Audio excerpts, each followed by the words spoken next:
ветандашлар, мен рисам Мамут Чурлу. Крымско-татарская кухня необычайно богатая. Она имеет очень древнюю историю, но практически ее изучение началось только недавно в наше время. Об этом я расскажу позже. Истоки ее мы находим в трудах древнегреческого историка Геродота, который описывает кухню скифов. Он писал о том, что скифы ели конину, пили кобылье молоко, вырабатывали овечье молоко, овечий сыр, овечьи сливки. Он описывает одно очень интересное блюдо. Он пишет, что скифы брали желудок животного и помещали в него мясо всего животного. Оно помещается в желудке. И жарили его на кострах, этот желудок. К моему великому удивлению, я нашел это блюдо в рассказах о кухне наших чабанов, которые в желудок барана закладывали все мясо этого животного, выкапывали ямы, разводили большие костры и в эти уголья помещали этот желудок.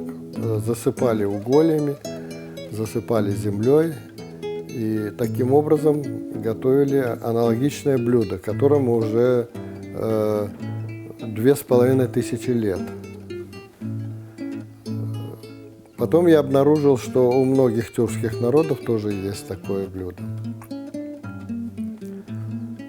Наши чабаны на яйле пасли овец, и они доили, 2 раза в день доили овец и перерабатывали это молоко. Они варили это молоко, снимали 2 палочками сливки и складывали в бочки, пересыпая сахаром, консервируя таким образом. Значит, эти сливки очень жирные были, они застывали, и этим блюдом можно было пользоваться и в зимнее время. То есть мы видим прямую преемственность в кухне древних скифов и крымских татар 19-го, начала 20 века. У нас это уже утрачено.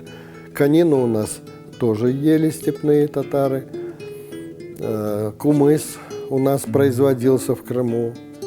Кумыс пили крымские татары. Но, к сожалению, эти элементы нашей кухни, они на сегодня утрачены.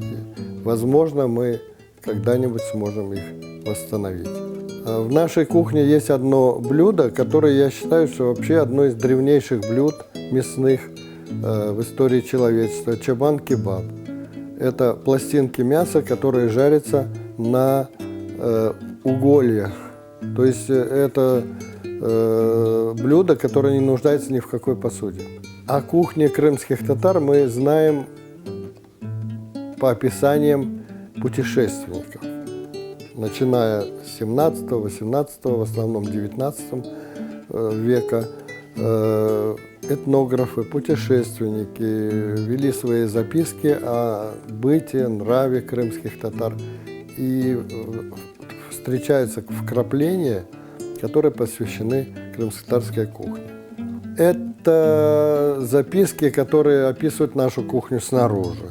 То есть приехал какой-то путешественник в Крым, и на базаре он увидел, что продают чебуреки, продают шашлык. Он об этом пишет. Это описание нашей кухни снаружи.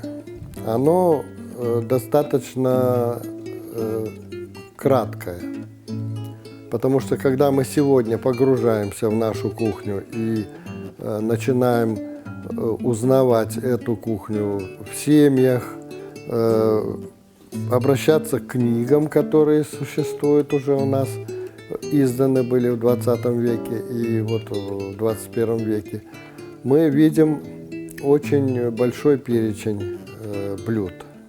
И блюд, которых мы во многом забыли. И во многом молодое поколение даже не знает некоторые названия. Даже среднее поколение даже не знает некоторые названия блюд. Потому что у нас все очень сузилось. Это чебуреки и антыки, сарма долма, кобете, бурма. И практически каких-то вот популярных блюд мы больше названий не найдем, которые знает каждый крымский татарин. А как начинаем к каждой теме подходить более детально, то выясняется, что у нас тысячи всевозможных блюд. Например, турецкий путешественник Эвлия Челеби, который вместе целый год провел в Крыму и с крымскими ханами, путешествовал, был участником военных действий. Он интересную вещь пишет о шашлыке. То, что мы называем сегодня шашлык, раньше называлось немножко по-другому. То, что готовилось на открытом угольях, на огне, на железных шампурах, у нас называлось шиш-кебаб. Он это название не приводит. Он рассказывает, что маленькие кусочки мяса надеваются на металлический шампур, и степняку, татарину, для того, чтобы приготовить это блюдо там, где нет дров, приходится для очень дорогого гостя колесо своей арбы, кибитки. Этот степной татарин, он кочевник, он путешественник. У нас всех степных сегодня называют нагаями. Но он различает степных татар, и в частности в этой истории он рассказывает, что в гости к татарину в степи, который живет вот в этой палатке, кочует по степи, приходит нагаец. И для того, чтобы встретить дорогого гостя, он готовит это блюдо. А чтобы его приготовить, нужно колесо от арбы. То есть он остается без транспортного средства, он остается на одном месте, стоит. Но ради дорогого гостя он это колесо арбы сжигает и делает на угольях этот шашлык. И он пишет, что вот это блюдо он нигде не встречал в этой четверти вселенной. Это человек, который объехал всю Турцию, описал всю Турцию практически, путешествовал по многих странах, описывал их.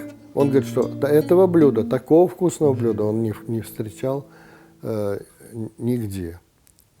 Ну, у них была специальная фраза в этой четверти вселенной, то есть на Земле, потому что остальные три четверти, я так понимаю, что это было обозначение моря и океана. Описывает он кухню воинов. Я думаю, что у чабанов тоже была такая кухня. Значит, когда каждый воин имел 2-3 лошади в походе. И если какая-то лошадь уставала, то ее забивали и мясо нарезали полосами и клали под седло. И под седлом оно от конского пота, от давления, значит, оно каким-то образом приготовлено было. И потом они употребляли это вот сырое мясо в пищу. Что они пили кобылье молоко. Об этом говорит Эвлия Челеби. Воины брали с собой консервированные продукты. Консервированные продукты в то время была возможность их высушить. Это курут, все мы знаем, это сушеная сюзьме с солью. И это какач, это соленая вяленая баранина. То, что было легким, то, что было калорийным, и то, что можно было приготовить в походных условиях быстро, пополнить запас энергии. В 30-е годы 20 века турецкий историк крымско-татарского происхождения Исмаил Атар написал поэму «Чебурек». Он перечисляет блюда крымско-татарской кухни, изготовленные из теста. Вот что он пишет в стихотворной форме. Я буду читать. Да? Атайдан калган бізге этлі майлы хамураш. Кобетемен катлама, лақша, жантық, татараш, сары бурма, қалахай, каурма борек, умач, шілтер, салма, ырымчық, табақ борек, базламач, құрма жеміш, кесмедже, огюз борек, қиғача, Сайсан битерлмасын адларын еларджа. То есть он изнутри показывает нашу кухню, которую эти как бы этнографы, путешественники, они не могли это зафиксировать. Он покажет, какая она богатая, и в конце, образное выражение, что будешь читать, не хватит тебе и года, если ты будешь перечислять все блюда, которые только из теста приготовлены. Да?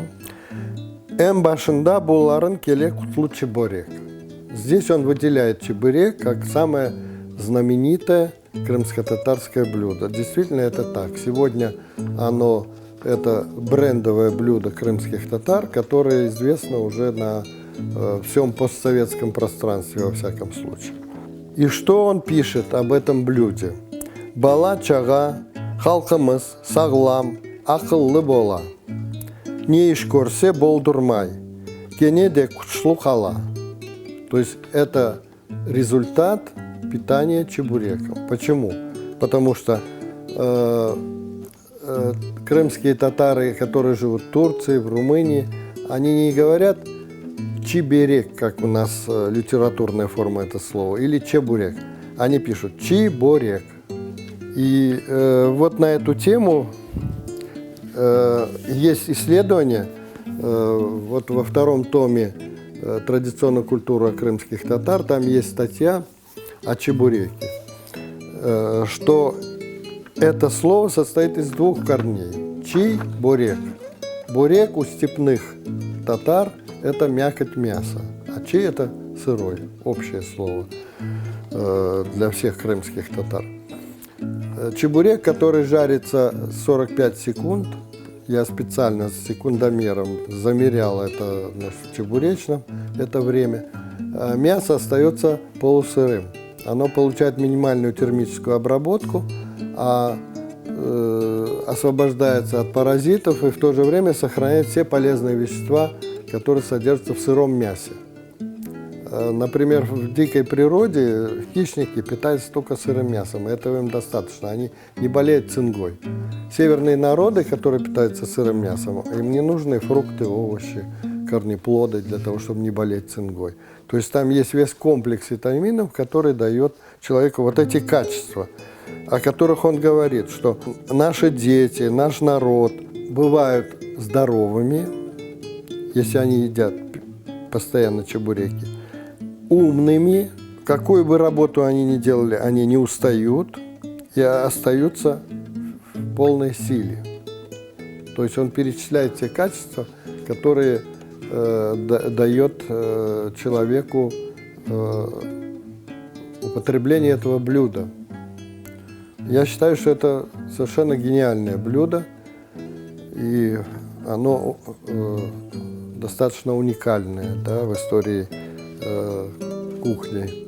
Если мы подойдем к теме напитков, опять мы должны констатировать, что даже название у нас сегодня молодежь не знает, и даже, может быть, среднее поколение.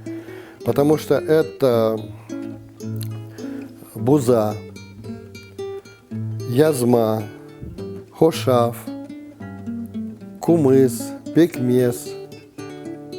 То есть это почти утраченные навыки, почти утраченные блюда. В каких-то семьях, может быть, что-то сохраняется, а, допустим, в широком употреблении через общественное питание, через кафе, рестораны крымско-татарские, мы не сможем употреблять эти продукты. Мы их практически почти не найдем.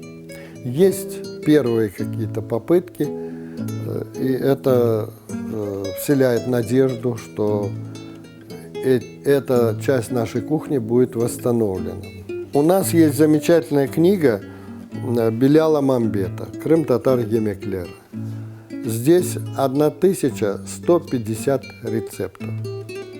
И только пиляв здесь представлен 23 рецептами. Отдельная тема нашей кухни – это блюдо с тыквой. Тыква с мясом, тыква с орехами. Это уникальная, на мой взгляд, тоже кухня, уникальные сочетания, которые могли бы украсить меню любого ресторана. В нашей кухне достаточно много блюд, в которых применяются орехи. Здесь надо сказать вот о делении. Допустим, степная кухня, она, конечно, обходится без орехов, потому что орех не растет в степи, а горная часть и южный берег – это особенность кухни этих мест, активно применяется орех. Есть путешественники, которые отмечали такие блюда, которых мы даже не слышали, может быть. Это фаршированные мясным фаршем яблоки, айва, огурцы, баклажаны. То есть то, что можно было бы восстановить, совершенно уникальные, интереснейшие блюда. Есть еще одна тема, которую как бы я, даже живя в Узбекистане и приехав в Крым, о ней ничего не знал.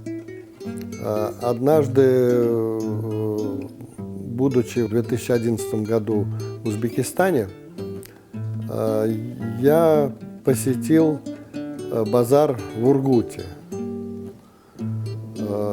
И там я увидел, как молодая девочка разносила чебуреки с зеленью. Все мы знали, что в Узбекистане есть зеленая кухня, что весной манты, самсы готовятся с начинкой из дикорастущих трав.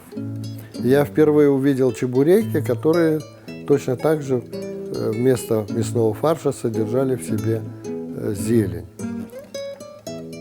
И я тогда удивился, думаю, ну какие молодцы, они вот приспособили наше крымско-татарское блюдо для как бы своих традиций. Но когда я приехал в Крым, вернулся, я стал спрашивать. Оказалось, что это была широкая очень практика, что крымские татары весной обязательно должны были хотя бы один раз в год сделать чебуреки, или антыки, или кубите, начиненные дикорастущими травами.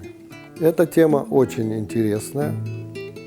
Она интересная, с одной стороны, это весной, когда витаминоз, значит, и эти травы, начинки, они несли необходимые витамины для организма, который пережил зиму, с одной стороны. С другой стороны, это вегетарианская кухня.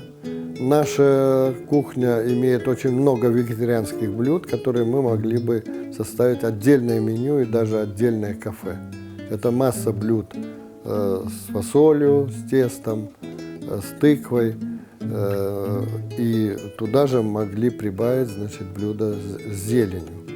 И когда я последний раз был уже в 2013 году в Узбекистане, я обратил внимание, что самса с зеленой начинки продается сейчас круглый год, потому что зелень выращивается в теплицах, и совсем не обязательно ждать весны, чтобы такое блюдо иметь на столе. И наши, в принципе, наши заведения, кафе и рестораны могли бы тоже в свое меню внести вот такие блюда интересные. Мне известны 5 книг, они у меня есть, посвященных крымско-татарской кухне. Ну, первая – это книга Беляла Мамбета, которая издана была в Ташкенте, которая содержит огромное количество, больше 1000 рецептов. Вот. Вторая книга была издана, небольшая брошюра, это Сабрие Эриджепова.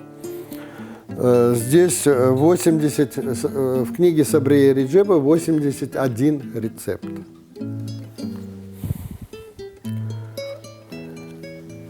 Эта книжка, значит, здесь у меня скан Шевкие Сейтмеметова, брошюра, которую подготовила Шевкие Сейтмеметова. Здесь тоже около 70 блюд.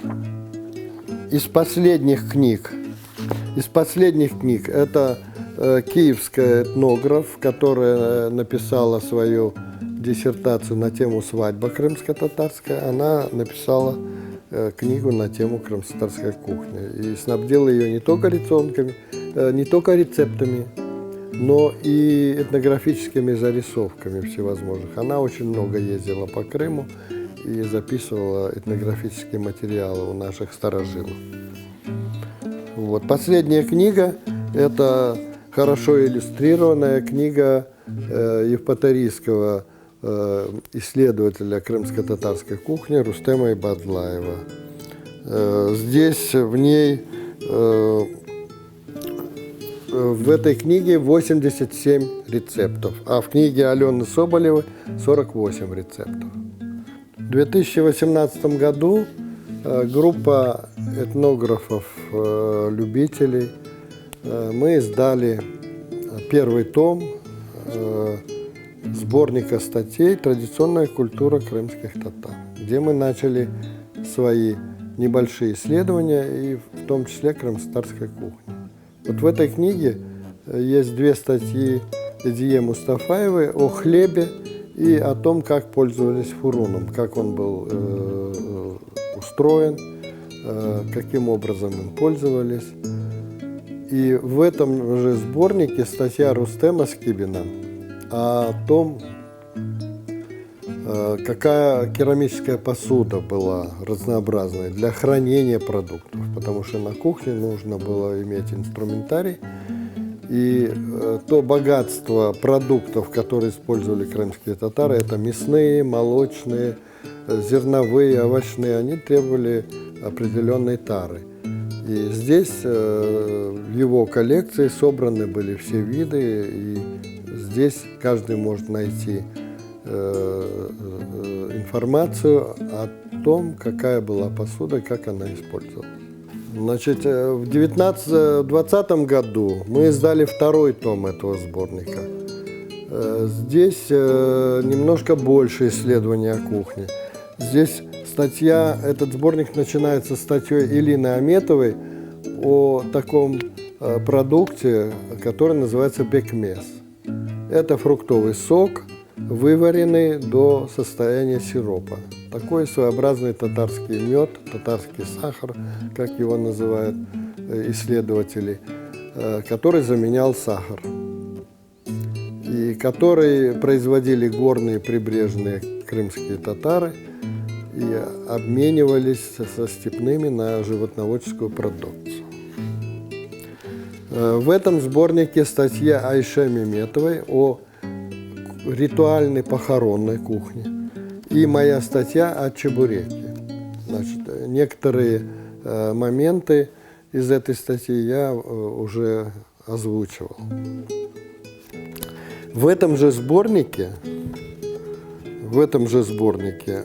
большая статья Абдуль-Вахаба Сейдхалилова, в которой разбирается крымско-татарская медная посуда. То есть это посуда, в которой приготавливались блюда крымско-татарской кухни, хранились, и посуда для воды. Она вся здесь представлена, в фотографиях описана. Все виды казанов, все виды гугумов, которые были, все виды джезве, которые были. То есть совершенно была разнообразная посуда и очень богатая. Крымско-татарская кухня была очень богата посудой. И очень богата, естественно, соответственно, на выходе с различными блюдами. Об этом я в самом начале говорил, что у нас 1000 рецептов, так же, как у нас 1000 мелодий. Есть сборники музыкальных народных песен и танцев, которые наши композиторы написали. Там 1000 мелодий. У нас 1000 орнаментов, у нас 1000 пословиц и поговорок, у нас 1000 блюд национальной кухни. Вот в этой книге «Крымско-татарская кухня», которая была издана в Киеве, в конце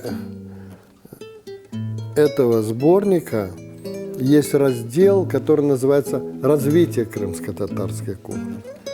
И здесь размещены блюда узбекской кухни. То есть я считаю, это негативная тенденция приписывать блюда узбекской кухни нашему народу. У нас есть свои блюда, почти аналогичные и по вкусовым качествам не уступающие азиатским блюдам.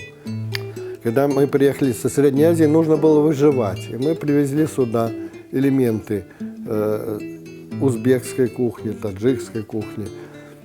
И внедрили ее в эту среду. Вот сейчас, например, в том же Киеве полно узбекских ресторанов. Они появились уже здесь и в Крыму.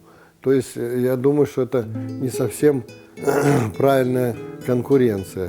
На мой взгляд, нужно внимательно изучать свои достижения в этой области и внедрять свою национальную кухню. И в том случае, если используется кухня узбекская, нужно обязательно об этом говорить, об этом писать, что это блюдо узбекское, что это узбекская кухня. Я считаю концепцию этого сборника неверной, потому что логика здесь простая, что вот крымские татары в всевозможных кафе, ресторанах готовят узбекский плов. Значит, это сегодня крымско-татарская кухня, что это ее развитие. Это, на мой взгляд, неправильно. Если мы возьмем любой город сейчас, там, в России, в Украине, в каждом городе готовят пиццу. И все знают, что это итальянская пицца. Но от того, что все ее готовят, она не становится украинской пиццей, или русской пиццей, или там крымско-татарской пиццей. Во всех городах сегодня готовят суши японское. Но от этого оно не становится ни украинским суши, ни русским, ни крымско-татарским. И также узбекский плов, он никак не может стать узбекский плов крымско-татарским. У нас, я говорю, у Беляла Мамбета только 23 рецепта пилява. Он у нас назывался, это блюдо называлось пиляв. Мне отец рассказывал, что у нас в Крыму делался шашлык на деревянных палочках. Он жарился в масле. Он готовился в фуруне. Он мог готовиться в нагретом казане. И такое блюдо называлось шашлык.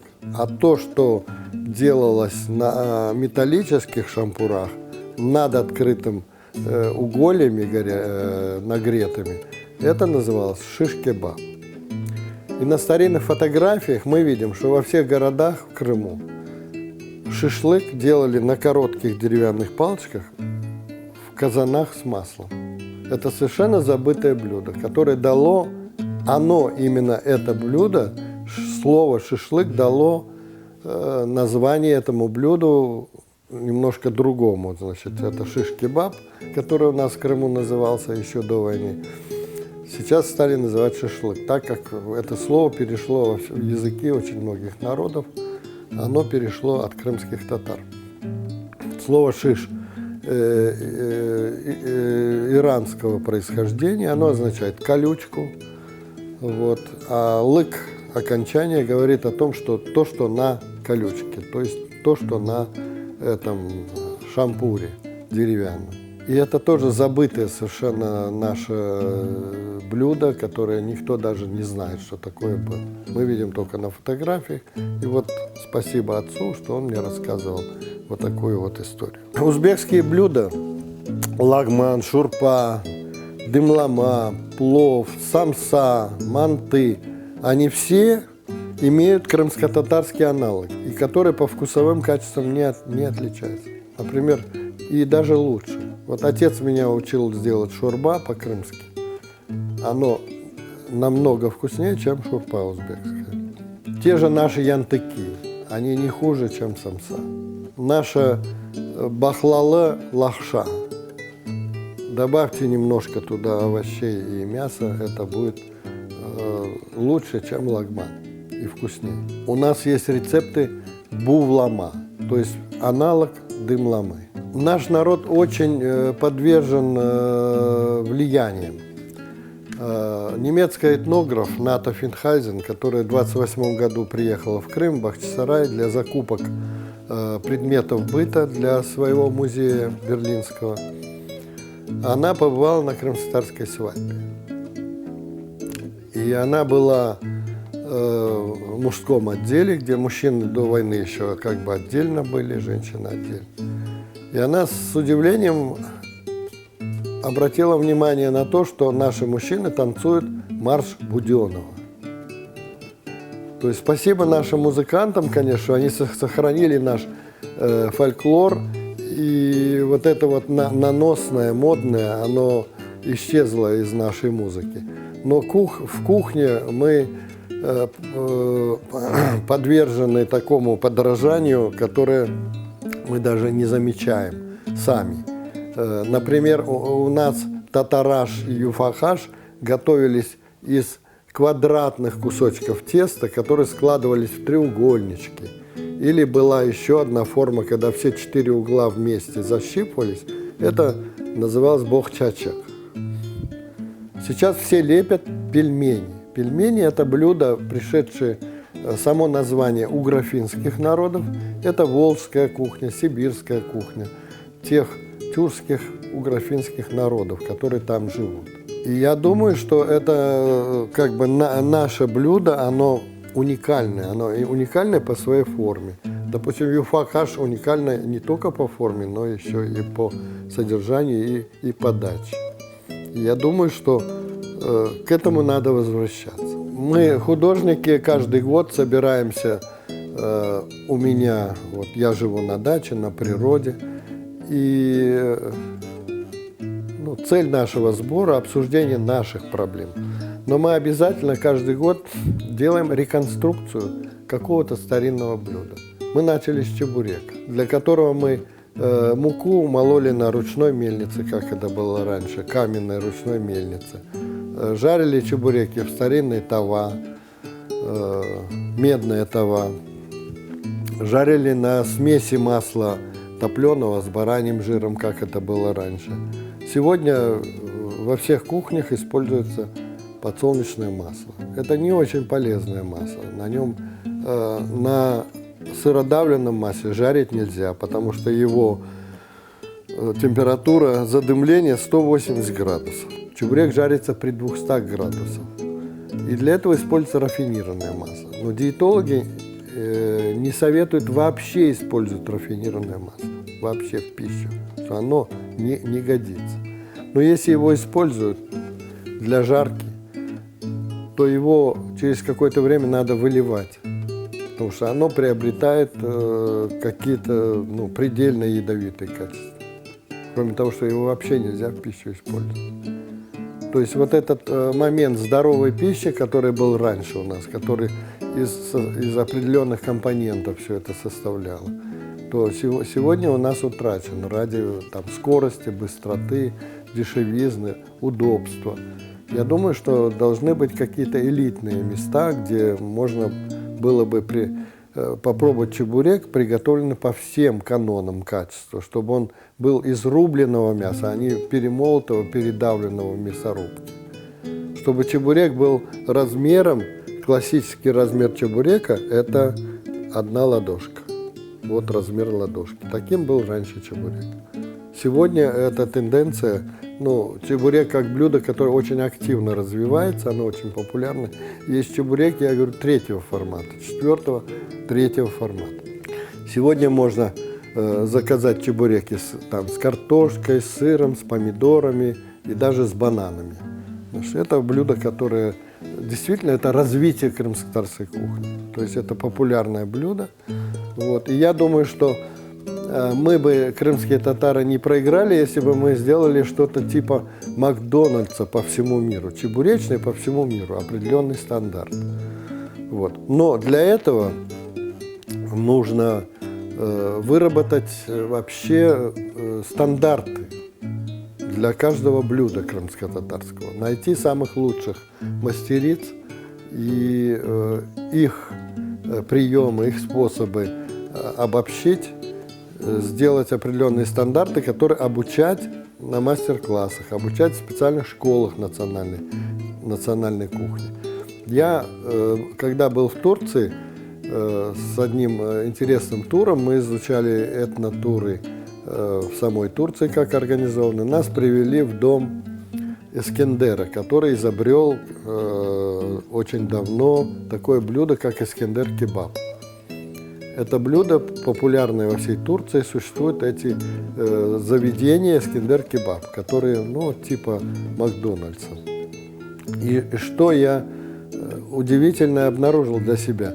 Мы были в самом главном доме, в самом главном офисе, нас угощали этим блюдом, очень вкусным, интересным.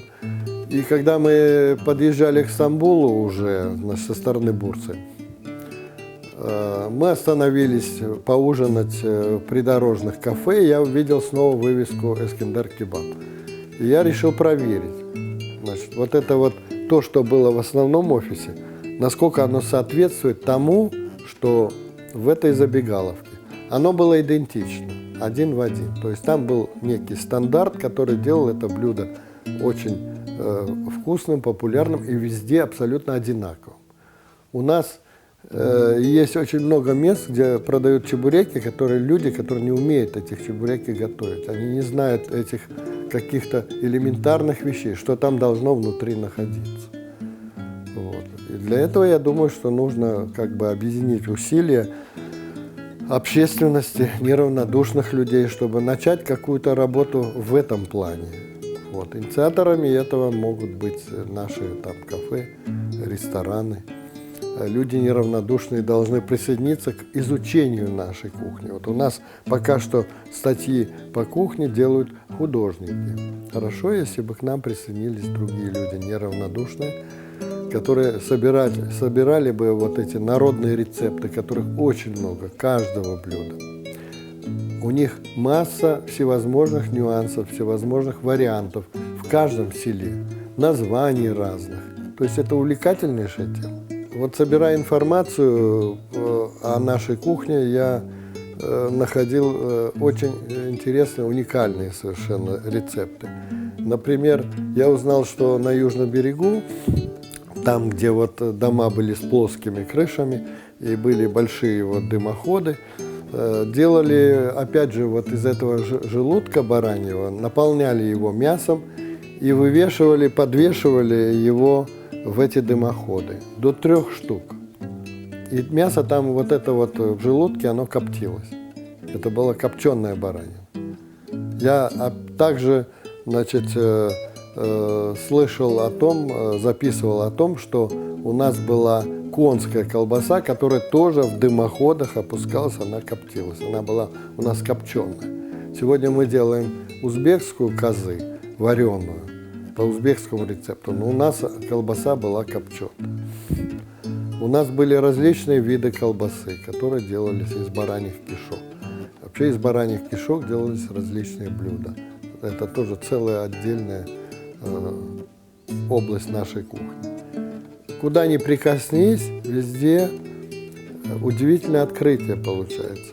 Это наша кухня, это terra incognita, страна неизвестная, неизученная, не собранная, и она таит для своих исследователей очень много еще сюрпризов интересных.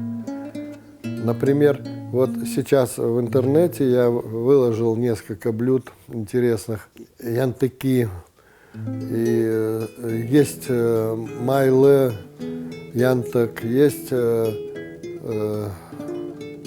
фурун янтык, в Алуште делали, который. Есть маленькие янтыки под названием курма. Куда ни ткнись, в какую семью ни придешь, везде найдешь совершенно новое интересное блюдо. Совершенно необычное, с необычными какими-то связями. Допустим, литовские татары делают, они называют колдуны. И никто не знает, они утратили свой язык, они не понимают, что это за слово. Почему колдуны? Причем тут колдуны, да? У них такие маленькие типа янтыков, но они их варят. Они их варят в воде. Вот. Но я услышал сразу слово «кол», рука. И когда я был у них в культурном центре на мастер-классе, я увидел, что они лепят вручную эту заготовку из теста. Они не раскатывают скалкой, как наши женщины, значит, заготовки для чебуреков, там, янтыков, татарашек, обете. Они лепят руками. Колнин. Колден – это древнее тюркское слово, они же 500 лет назад ушли туда, в Литву. Это значит «сделанное руками». Значит, ну, я им говорю, надо называть колдан, значит, современные, допустим, да, слово. Колден. Ну, буква «ы» превратилась в букву «у». И вот эти вот их колдоны я им предложил делать еще не просто варить, но и в пароварке, то есть вот развитие кухни, да, и получились практически манты. Дело в том, что наши татараш в Турции называют манты. Там есть такое слово, но они называют манты. Значит, турки называют манты татараш.